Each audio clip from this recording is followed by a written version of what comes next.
Good morning, expats. Yet another day of fun. So today the sun has come out, so I am going to be visiting a Chinese park, and I'm going to be bringing you along for the ride to see what Chinese park is all about. And yeah, it's not quite like an American park. I guess there are some parks like it, but you'll see what I'm talking about coming up. So stick around.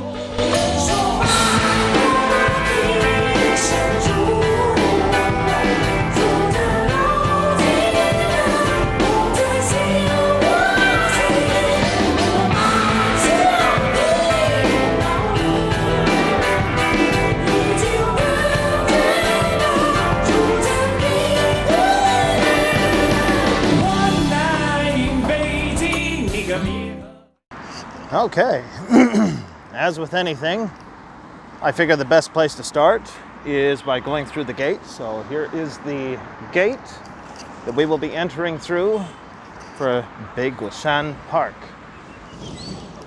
Oh my.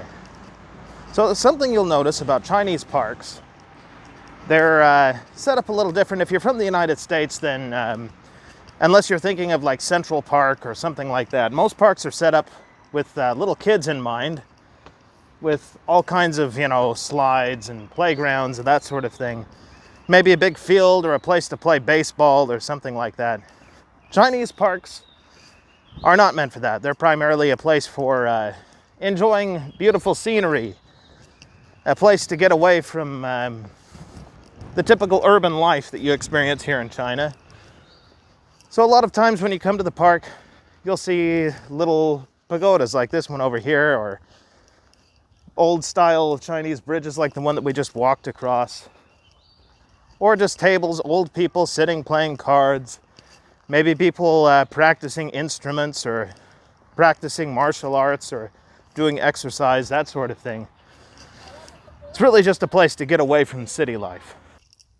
So one thing to keep in mind if you come to visit this park, you will need your passport to enter.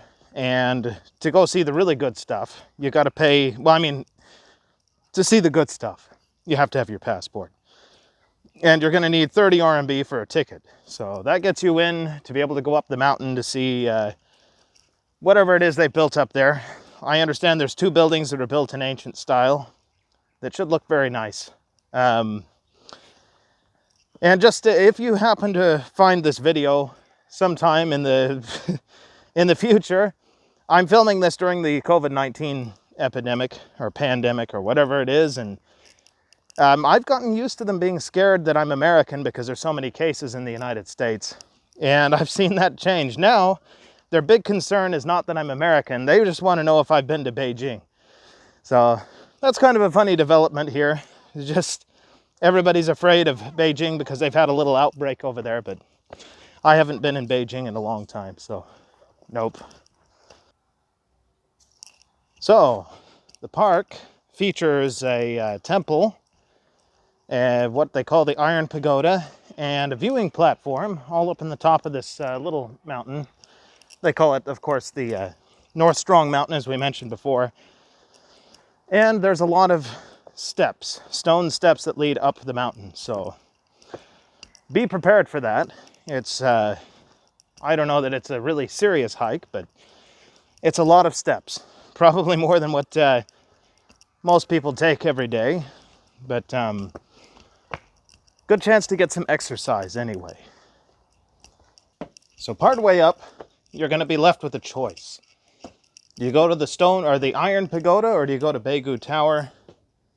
And I have chosen to do my first leg toward Beigu Tower. So yeah, again, more steps.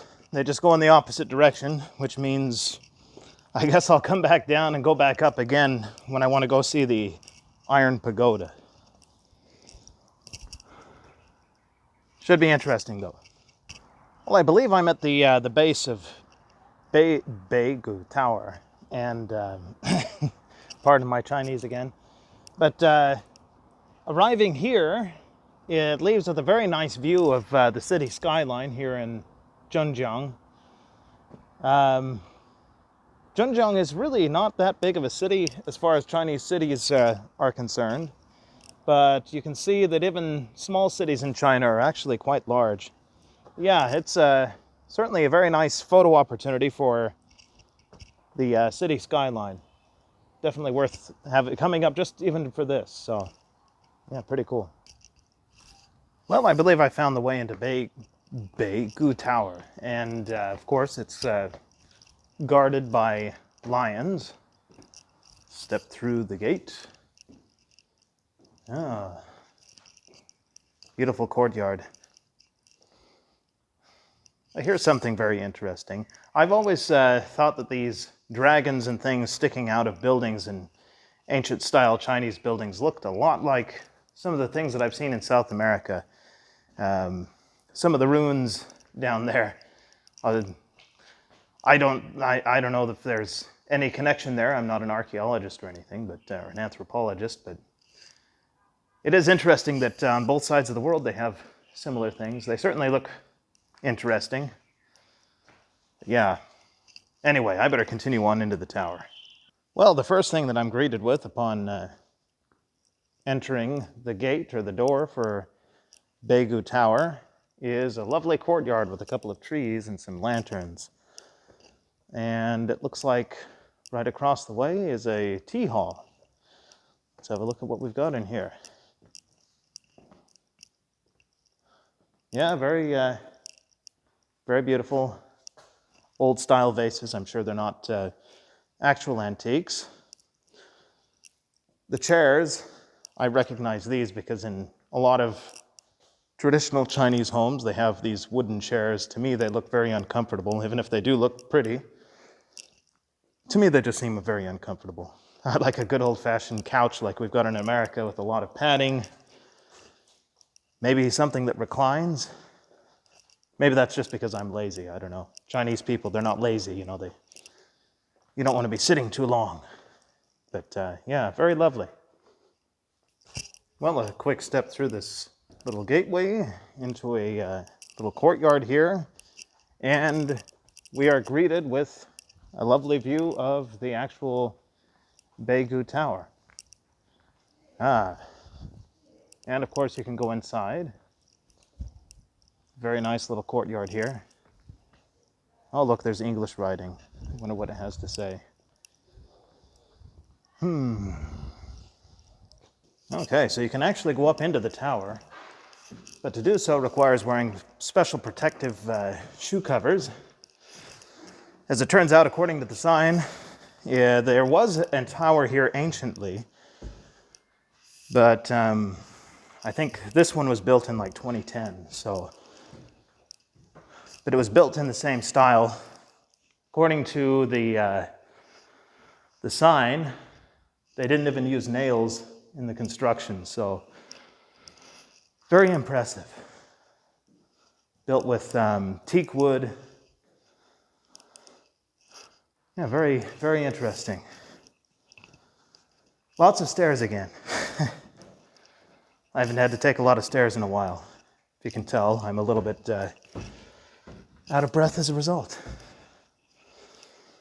Yeah, very interesting. Well, upon reaching the top of the tower, you just step through the little doorway, and again, you're rewarded with some amazing views of the city of Zhenjiang and the Yangtze River, which had separated North and South China a long time ago. As I mentioned in another video just last time, or a couple times ago, I guess, Marco Polo had actually come here and waited to cross the ferry long, long ago.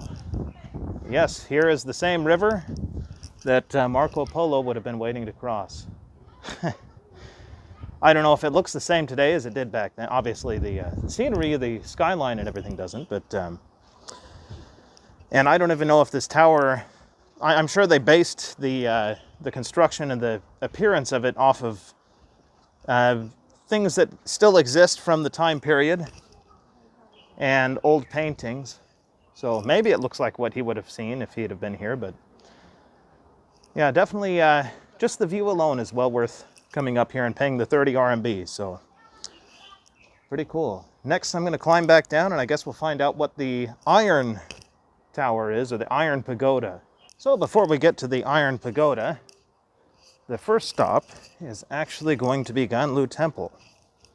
In parentheses it said Temple of Mana, which I don't know what that means. All I know is in video games, mana is like your magic stuff. So, and I don't think that that's true to life. So I'm going to have to do some research on that one. If I find anything, I'll put it in the video here. Now I'm going to have to because I mentioned it. But yeah, I don't think it's a place where you go to recharge your mana so you can start casting spells or anything. But, well, let's have a look and see what we've got here.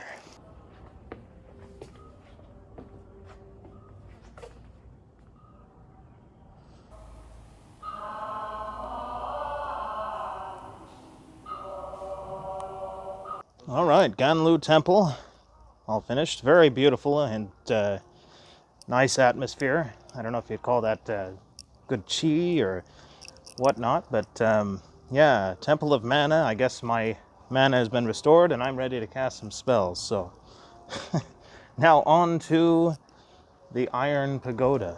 We'll see what that's all about. So I find that I must issue a correction. As it turns out, a lot of these structures were actually here already. They didn't well, they did reconstruct them, but there was the basics of the structures were still here. It's kind of like in Europe when they go back and they, well, in Europe they did it in like the 1800s or so, 19th century, where they go back and they rebuild on what's left of the ruins of a castle in the style that they think it should be. But yeah, the guts of this place was here and is ancient, especially the temple that we were just in, which I'm in again right now. Its courtyard. This was here, I think almost entirely. I don't know that they did a whole lot of renovation on this, but above it you can see its gate. All of that is old. Yeah, very, very interesting. So I was wrong. The basics of this place was here. So they didn't just come back in like 2002 and build based off of a painting. They had something to work with. Okay, I have found the Iron Pagoda after walking on some steps. I actually had to come down for this, but it certainly does look quite ancient, and I believe it's in somewhat of a ruined state. It is very, very old. If what I was seeing on the sign is correct, it's somewhere in the 11th century. Yeah, it's very old, and I don't know if all of it is left, but I'll show you guys. It's really something to see. It's a lot of iron. It's certainly rusted quite a bit, but it's a very interesting piece of history, I suppose. Yeah, very, very interesting. Yes, I can see that at some point in the more recent past, sorry, keep my headphones in, someone has gone in and tried to shore it up with some very ugly looking concrete. Otherwise, I don't think this thing would be standing here. Yeah, I can see there's a lot of concrete. Someone's tried to put it back together, kind of like breaking a vase and then trying to glue it back together. But I guess I'm glad that they preserved it as best they could so that we can enjoy looking at it today. So, very interesting. So just some more information about the Iron Pagoda. Apparently there was originally a stone pagoda that was destroyed, and I guess in the 11th century they decided to make this iron pagoda that you see today. And the renovations, modern renovations, took place in the 1960s. I believe that's where all that concrete came from that's inside holding it together. Yeah, so it is very old. Another interesting thing, while I was over there, I saw a plaque and saw some English, so I decided to read it, and it turns out there's some friendship trees that have been planted by the city of Zhejiang and representatives from the city of Tempe in Arizona back in the United States. It's kind of interesting to see those trees that were planted back in 1989. And now, as I'm recording this, there's a great deal of tension between the United States and China. But who knows what the future will bring. Maybe if friendship trees can be maintained, then maybe there's a chance that the friendship or peace can be maintained as well. I'll put it that way. But yeah, back in 1989, a lot has happened since then. A lot of changes in China. I can only imagine what it was like having, because I was only a little kid living in America at the time, but I guess I can ask some of my friends. I've heard stories about what it was like here in China. People were closer back then. That's the main thing that I hear. Today it seems to all be about money, but I still find that Chinese families are very close. But yeah, it was interesting to see the friendship trees anyway. All right, well, I guess that's it for Beigushan Park. I know I'm pronouncing that awful. That's how my Chinese is. Beigushan Park. There you go. That's my best effort. Anyway, that's it for the park. Be sure to comment. Let me know what you think. If you enjoyed what you saw, like, share, subscribe. Be sure to hit the notification bell. And, well, I guess I'll see you guys in the next one.